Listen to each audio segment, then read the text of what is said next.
नमस्कार दोस्तों, मैं विशाल सेजपाल आज फिर से लेकर के आया हूँ एक नया वीडियो वास्तुशास्त्र के ऊपर। आज दोस्तों हम देखेंगे वास्तु पुरुष मंडला के बारे में। तो वास्तु पुरुष मंडला की अगर हम हिस्ट्री में जाइए तो स्टोरी ऐसे थी कि जब शिवजी का और एक प्रेत का जब युद्ध चल रहा था, तो जब शिवजी का पसीना पृथ्वी पे गिरा तो एक बच्चे का जन्म हुआ था। जो बच्चा का भूख इतना तीव्र था कि वो जो भी चीज़ उसके सामने आता था वो खाते चले जाता था उसको। तो धीरे धीरे धीरे जैसे ही वो खाता था तो उसका कद और उसका स्वरूप बढ़ते जा रहा था। तो थोड़े ही समय में देखते देखते वो राक्षस के स्वरूप में आते गया और सब कुछ खाते गया। तो जितने भी देवताओं थे सब परेशान हो गए और भयभीत हो गए कि अगर ऐसा ही चलता रहा तो ये तो पृथ्वी का विनाश कर देगा। तो सभी देवताओं और नारद जी गए ब्रह्मा जी के पास और उन्होंने बोला कि आप ही अभी इसका कोई समाधान निकालिए। तो ब्रह्मा जी ने कहा कि ठीक है, मैं जैसे कहता हूँ वैसा आप कीजिए। आप सब लोग चाहिए और उस बालक को या फिर उस बच्चे जो अभी राक्षस रूप ले चुका है उसको औंधे मुँह गिराइए, मतलब मुँह के बल ज़मीन पे गिरा दीजिए उसका पैर पकड़ के। तो वैसे ही सब देवताओं ने किया और जब वो राक्षस गिरा तो ब्रह्मा जी आके उसके सेंटर में बैठ गए। तो बच्चे ने ब्रह्मा जी को बोला कि ब्रह्मा जी, मैं आपसे विनती करता हूँ कि मैं तो एक छोटा सा बालक हूँ और मेरी भूख इतनी तीव्र है कि मैं नहीं खाऊंगा तो मैं मर जाऊंगा, तो उसमें मेरी क्या गलती है। तो ब्रह्मा जी ने तब से ये देखते हुए कि ये जो भी बालक है वो वैसे तो अपनी तरह से सही है और वैसे दिल का साफ भी है, तो उन्होंने उनको एक वरदान किया कि आज के बाद यहाँ पृथ्वी के ऊपर जितनी भी नई चीज़ें बनेगी, जितनी भी कंस्ट्रक्शन नई होगी, तो आप पृथ्वी के अंदर वास करोगे और जितनी भी नई चीज़ें बनेगी तो पहले आपको भोग धराया जाएगा, आपका वास्तु किया जाएगा, आपको वास्तु पुरुष के नाम से संबोधित किया जाएगा और आपको भोग धरने के बाद ही कोई बंदा वहाँ पे रहने को आएगा। तो तभी उसकी अच्छे से ज़िंदगी व्यतीत होगी और आप उनको आशीर्वाद दीजिएगा। तो तभी से माना गया है कि वो जो हम वास्तु पुरुष मंडला कहते हैं, तो एक एब्सोल्यूट प्लॉट बनते हैं जिसको हम सही प्लॉट बोलते हैं वास्तु में, वो होता है 1:1 का रेशियो का। तो वैसे प्लॉट में जो पुरुष एक सेट किया हुआ है, जिसको हम अभी मैंने आपको समझाया, वो पुरुष औंधे मुँह पड़ा हुआ है और वो पुरुष के जहाँ जहाँ जब गिराया गया था और जितने भी 45 देवता थे जो उनको पकड़ के रखे हुए थे, तो वो पूरी जगह में 45 देवताओं का जो पकड़ के बैठे हुए हैं उनका जो समावेश होता है उसको हम वास्तु पुरुष मंडला कहते हैं। मतलब अगर हम एक 1:1 का प्लॉट ले लें तो उसकी लेंथ और उसकी विड्थ को हम 9 हिस्सों में भाग देंगे। तो 9 हिस्सों में भागने के बाद 9 9 सा 81, मतलब 81 पद बनेंगे। तो ये 81 पद के अंदर 45 देवता विराजमान है और ये 45 देवता से जो ये बना हुआ पूरा मंडला है उसको ही हम वास्तु पुरुष मंडला कहते हैं दोस्तों। तो आइए हम आगे देखते हैं कि ये जो वास्तु पुरुष मंडला है उसमें कौन से देवता कहाँ पर विराजमान है, वो कौन सी दिशा में विराजमान है और उनका सीक्वेंस क्या है, मतलब पहले नंबर पे कौन से देवता आते हैं और 45वें नंबर पे कौन से देवता आते हैं। तो ये वास्तु पुरुष मंडला चालू होगा तो सबसे पहले नंबर पे शिखी आते हैं। तो शिखी जो है वो नॉर्थ ईस्ट डायरेक्शन में आते हैं और इनको एक पद दिया गया है। फिर उसके बाद दूसरे नंबर पे आता है प्रजनीय करके देवता आते हैं, वो प्रजनीय को भी एक ही पद दिया जाता है। अभी हम नॉर्थ ईस्ट से ईस्ट की साइड आगे बढ़ेंगे। मैं एक काम करूँगा दोस्तों, ये वीडियो के साथ साथ डिस्क्रिप्शन लिंक में एक वास्तु पुरुष मंडला का इमेज भी दे दूँगा, जिसको आप चाहिए तो सामने रख के ये वीडियो देख सकते हैं, जिससे आपको ये चीज़ समझने में ज़्यादा आसानी होगी दोस्तों। तो जब हम नॉर्थ ईस्ट से ईस्ट की साइड आते हैं तो दूसरे नंबर पे आते हैं प्रजनीय करके देवता, जिनको भी एक पद दिया गया है। तो पहला शिखी, दूसरा प्रजनीय, तीसरा जयंत करके देवता आते हैं, तो जयंत को 2 पद मिले हैं। चौथे नंबर पे आता है इंद्र को 4 पद दिए गए हैं। 5वें नंबर पे आते हैं सूर्य को भी 2 पद दिए गए, इंद्र को भी 2 पद और सूर्य को भी 2 पद दिए गए हैं। सूर्य को हम ईस्ट डायरेक्शन के साथ भी देखते हैं। नॉर्थ ईस्ट से जब ईस्ट का सेंटर निकालते हैं तो नॉर्थ ईस्ट के डायगोनल पे शिखी आता है और ईस्ट पे सूर्य आते हैं। तो 5वें नंबर पे सूर्य आ गए, 6ठे नंबर पे सत्य आ गए, उनको भी 2 पद है। 7वें नंबर पे वृष आ गए, उनको भी 2 पद है। 8वें नंबर पे अंतरिक्ष करके देवता है, उनको 1 पद दिया गया है। और 9वें नंबर पे आते हैं अनिल। तो ये जो अनिल है वो साउथ ईस्ट वाले डायगोनल में आते हैं, जिसको हम अग्निकोण कहते हैं। तो उसको हम साउथ ईस्ट कॉर्नर में देखेंगे, वहाँ पर आते हैं अनिल देवता। ठीक है, उसके बाद साउथ ईस्ट के बाद जब हम आगे बढ़ेंगे, साउथ ईस्ट से जब हम जाएंगे साउथ के साइड में, तो शुरू होगा 10वें नंबर पे आएगा पोष करके देवता आते हैं, उनको भी एक ही पद दिया गया है, अनिल को भी एक ही पद दिया गया है। ठीक है, फिर वायतात आते हैं 11वें नंबर पे, उनको 2 पद दिए गए हैं। फिर बृहकष्ट करके देवता आते हैं, वो 12वें नंबर पे आते हैं, उनको भी 2 पद दिए गए हैं। 13वें नंबर पे यम आते हैं, तो यम अगर हम देखें तो वो साउथ वाली जो एनर्जी फील्ड परफेक्ट आती है 90 डिग्री की, तो वो एनर्जी फील्ड में यम विराजमान है और वो उनका है 13वां नंबर और उनको भी 2 पद दिए गए हैं। 14वें नंबर पे गंधर्व, उनको भी 2 पद। 15वें नंबर पे पिंगराज, उनको भी 2 पद। 16वें नंबर पे मित्र आते हैं, उनको 1 पद दिया गया है। और 17वें नंबर पे आते हैं पित्र।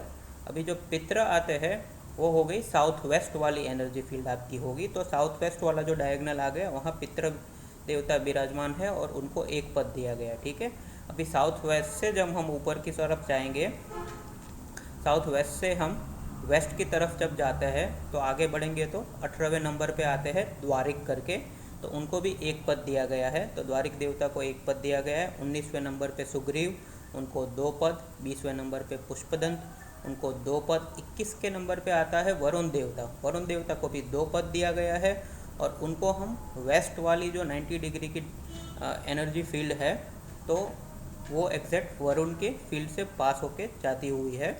तो 21वें नंबर पे वरुण देवता है, उनको 2 पद। 22वें नंबर पे असुर, उनको भी 2 पद। 23वें नंबर पे शोष, उनको भी 2 पद।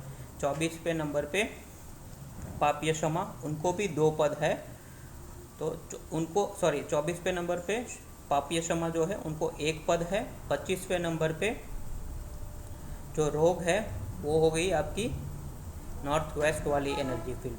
ठीक है, उनको भी 1 पद। और नाग करके उसके बाद 26वें नंबर पे जो है उनको भी 1 पद। वापस से 27वें नंबर से जब हम चालू करेंगे, मतलब नॉर्थ वेस्ट से जब हम नॉर्थ की साइड आते हैं, तो 27वें नंबर पे आते हैं मुखिया। 28वें नंबर पे आते हैं बलाट, तो मुखिया और बलाट दोनों को 2 पद मिलते हैं। 29वें नंबर पे आते हैं सोम, तो 29वां नंबर का सोम वाला जो एनर्जी फील्ड है उसको हम परफेक्ट नॉर्थ मानते हैं, मतलब नॉर्थ वाली एनर्जी फील्ड है। ठीक है, 30 नंबर की जो एनर्जी फील्ड है उसको हम बोलेंगे भुजग। 31 वाली एनर्जी फील्ड को हम बोलेंगे अदिति, वहाँ पे अदिति वाले देवता विराजमान है। और 32वीं वाली जो एनर्जी फील्ड है उसको हम दीति बोलेंगे। यहाँ पे 30 और 31 को 2 पद मिलते हैं और 32 वाली जो एनर्जी फील्ड है उसको वापस से 1 पद मिलते हैं। ऐसे करके हम अगर देखने जाइए तो जो 9x9 का हमने ग्रिड बनाया था एक परफेक्ट प्लॉट को दिमाग में रखते हुए, तो वो ग्रिड के जो पेरिफेरल जितने भी पद थे वो कंप्लीट हो गए। 32 पद आते हैं पेरिफेरल, तो वो सब कंप्लीट हो गए। अभी जब हम आगे बढ़ेंगे तो पेरिफेरल के बाद हम अंदर की तरफ चलेंगे प्लॉट की साइड पे।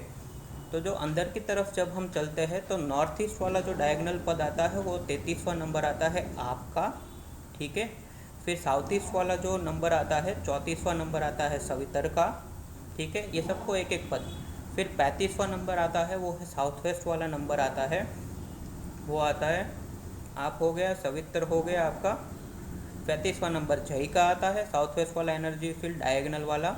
और 36वां नंबर आता है नॉर्थ वेस्ट वाला, वो है रुद्र। ठीक है, उसके बाद वापस से हम जब अंदर जाएंगे तो इससे पहले मैं आपको एक चीज़ बता दूं कि सेंटर वाले 9 पद जो होते हैं, वो सेंटर वाली जो एनर्जी फील्ड होती है वो ब्रह्मा जी को दी गई है, जिनके पास सबसे ज़्यादा 9 पद है। तो जब अंदर की ओर हम जाएंगे तो ब्रह्मा जी के ईस्ट साइड में विराजमान होते हैं आर्यमा, जो आते हैं 37वें नंबर पे और इनको दिए गए हैं 3 पद। और 38वें नंबर पे उसके नीचे डायगोनल वाला साउथ वेस्ट वाला जो कॉर्नर आता है डायगोनल, वहाँ पे विराजमान है सविता करके देवता, उनको 1 पद दिया गया। उसके जस्ट नीचे, मतलब अगर आप देखें तो साउदर्न साइड जो ब्रह्मा जी की मेन एनर्जी फील्ड है उसकी सदर्न साइड में 3 जो एनर्जी फील्ड्स बनती है वो विवाशवान की बनती है। ठीक है, उनको 39वां नंबर दिया गया है। 40वां नंबर जो दिया गया है वो इंद्र को दिया है, वो डायगोनल वाली एनर्जी फील्ड है, वो एक ही एनर्जी फील्ड है साउथ वेस्ट की डायगनल एनर्जी फील्ड हम उनको बोलते हैं, और वो है इंद्र की एनर्जी फील्ड। ठीक है, 41वां जब हम अगर बात करते हैं तो वापस से सेंटर वाले जो ब्लॉक है ब्रह्मा जी के, उसके लेफ्ट हैंड साइड में, मतलब उसके वेस्ट हैंड साइड में पड़ता है आपका मित्र करके एनर्जी फील्ड, जो 41 नंबर पे आता है और जिनको 3 पद दिए गए हैं दोस्तों। और उसके बाद नॉर्थ वेस्ट जब आप ऊपर की साइड देखोगे तो आपको वहाँ पे मिलेगी एक एनर्जी फील्ड, उसका नाम है राज्य समा। ठीक है, तो राज्य समा वाला जो एनर्जी फील्ड है उनको भी वापस से एक ही पद दिया गया है, और वो आते हैं 41वें नंबर पे। ठीक है, और 42वें नंबर पे आपका आएगा वो है पृथ्वीधर, जो मतलब ब्रह्मा के ऊपर की बाजू, मतलब नॉर्दर्न साइड में 3 पद लेके बैठे हुए वो है पृथ्वीधर, वो है 42वें एनर्जी फील्ड। 43वें एनर्जी फील्ड और 44वें एनर्जी फील्ड जो है वो है अपवत्स। अपवत्स का जो है वो डायगनल वाली है, नॉर्थ ईस्ट वाली डायगनल वाली फील्ड पे एक एनर्जी फील्ड उनको गया है, उनका नाम है अपवत्स, और वो नॉर्दर्न ईस्टर्न डायगनल पे आते हैं। और 45वें जो देवता है वो इटसेल्फ ब्रह्मा जी है।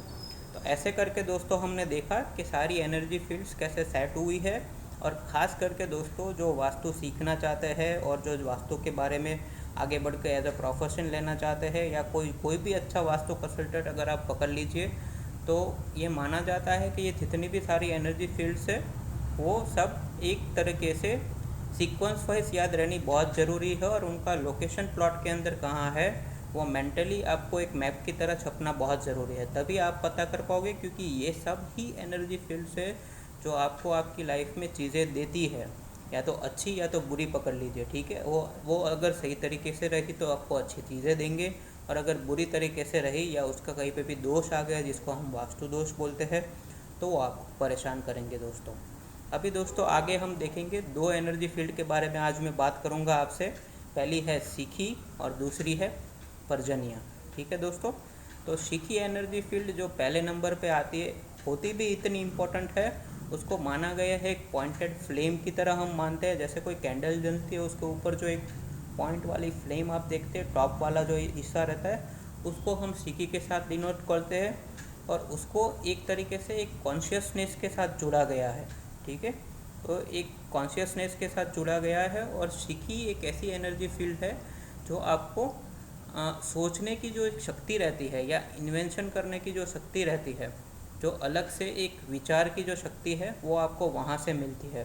तो ये हम कह सकते हैं दोस्तों कि जितने भी अब तक इन्वेंशंस हुए हैं दुनिया में, तो हम कह सकते हैं कि वो सीखी की वजह से हुए, क्योंकि वो जो एक अलग टाइप की सोच है या विचार है या आपकी जो कल्पना शक्ति है, ठीक है, तो वो आपको सीखी से मिलती है। और सीखी को अगर हम देखें तो जैसे आपके काम रुक रहे हैं दोस्तों बार बार, और कोई एक छोटा सा भी काम है जो आप नियमबद्ध नहीं कर रहे हो, जैसे आप 5 बजे उठ के आपको चलो वॉकिंग में जाना है या जिम में जाना है, पर अगर आप देखोगे तो 2 दिन से ज़्यादा आप वो चीज़ फॉलो नहीं कर पा रहे हो, बार बार दिक्कत आ रही है, तो हो सकता है कि ये एनर्जी फील्ड आपकी वहाँ पे अफेक्टेड हो घर के अंदर दोस्तों। दूसरी, अगर ये एनर्जी फील्ड अफेक्टेड रहेगी तो सबसे पहले आपको अफेक्ट रहेगा मेंटली, क्योंकि ये एनर्जी फील्ड आपके माइंड के साथ डिनोट होती है। क्योंकि ये जो वास्तु पुरुष मंडला में नॉर्थ ईस्ट में ये वास्तु पुरुष के सिर आते हैं, तो ये सिर के ऊपर ये एनर्जी फील्ड आती है, सबसे टॉप वाली एनर्जी फील्ड है। तो ये आपका मेंटल प्लेन जो है, आपका मेंटल स्टेटस, आपकी क्लैरिटी को अफेक्ट करेगा, आपको वैसे विचार नहीं आने देगा, या आपको स्ट्रेस देगा, या आपको परेशानियां देगा, आपकी सोच अटक जाएगी, आप सही से डिसीजन नहीं ले पाओगे दोस्तों। तो अगर यहाँ पे कुछ भी इशू रहा, ज़्यादा वज़न आ गया, या ऊपर से सबसे बुरी चीज़ या टॉयलेट्स आ गए या किचन आ गया, तो आपको स्ट्रेस रहेगा, फ्रस्ट्रेशन रहेगा, गुस्सा रहेगा, ये सब चीज़ें देखने को मिलती है दोस्तों।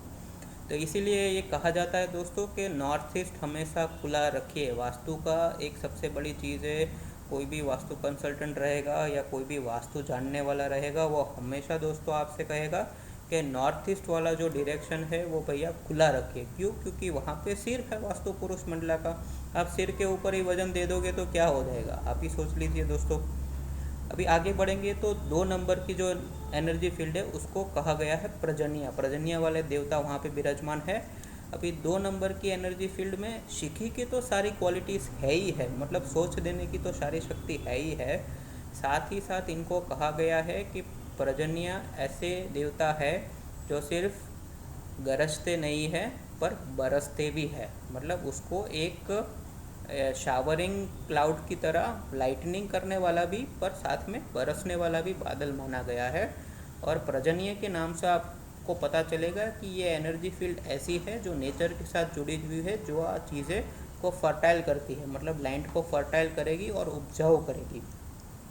तो पर्जन्य का काम ये है दोस्तों कि जो आपको सोच आता है उसको उसका अमल करने का, मतलब जो भी सोच आया है उसको कर दिखाने की जो ताकत है वो यहाँ से मिलती है दोस्तों। तो ये पर्जन्य वाला एनर्जी फील्ड और सिक्की वाला एनर्जी फील्ड दोनों बहुत ज़्यादा इंटरकनेक्टेड है और दोनों उतना ही स्ट्रांग होना चाहिए। मतलब आपको सोच तो आ गई, पर अगर पर्जन्य वाला एनर्जी फील्ड रहेगा तो वो जो इन्वेंशन आपको लाना है वर्ल्ड के अंदर वो नहीं आ पाएगा, क्योंकि सोच में ही रह जाएगा, वो फिर इम्प्लीमेंटेशन में नहीं आएगा। तो इम्प्लीमेंटेशन का काम करने वाली एनर्जी फील्ड यह पर्जन्य वाली है।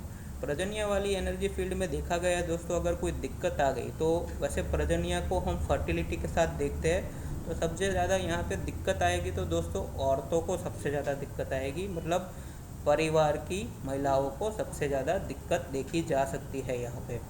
तो यहाँ क्या क्या दिक्कतें आ सकती है, जैसे यहाँ पे कोई वॉशरूम आ गया या फिर कोई गंदगी वाली चीज़ें आ गई, तो फिर वो टाइप के रोग औरतों में देखा जा सकता है। कोई वॉशिंग मशीन वगैरह आ गया, बहुत ही ज़्यादा वेट आ गया, तो कंसीविंग महिलाओं को कंसीव करने में इश्यूज़ है, वैसी चीज़ें देखी जा सकती है। तो पर्जन्य वाली एनर्जी फील्ड माना गया है दोस्तों कि हो सके उतनी आप साफ़ सुथरी रखिए। दूसरा, वहाँ पर अगर हो सके तो मदर और नेचर से जुड़ी हुई चीज़ें ऐसी रखिए, जैसे एक माँ और बेटे का पिक्चर रह गया, वो अगर आप रख दो तो वो क्या डिनोट करेगा, वो नेचर और फर्टिलिटी को डिनोट करेगा एक तरीके से। या फिर फ्रूट बास्केट आप रख लो जो एबंडेंस को डिनोट करता है। तो थोड़ी चीज़ें अगर आप ऐसी करोगे जो वो एनर्जी फील्ड के साथ जुड़ी हुई है, तो भी आपको बहुत तरीके से वहाँ पे सपोर्ट मिल सकता है। और भी सारी रेमेडीज़ होती है दोस्तों जो एक अच्छा कंसल्टेंट आपको बता सकता है, जैसे आपका नॉर्थ ईस्टर्न वाला जोन अगर कटा हुआ है तो क्या क्या चीज़ें कर सकते हैं। पर मैं आपको अभी जो बता रहा हूँ दोस्तों वो एक बेसिक ट्रेड्स है कि, और ख़ास करके ये समझा रहा हूँ कि वास्तु पुरुष मंडला होता क्या है, इसमें जो 45 देवता बैठे हैं वो कौन कौन है। हमारे वेदास में माना गया है दोस्तों कि ये 45 देवता वही है जो अमृत मंथन के टाइम वहाँ पे हाज़र थे, जब देव और दानवों के बीच में वो अमृत मंथन हो रहा था जिसमें से अमृत निकला था।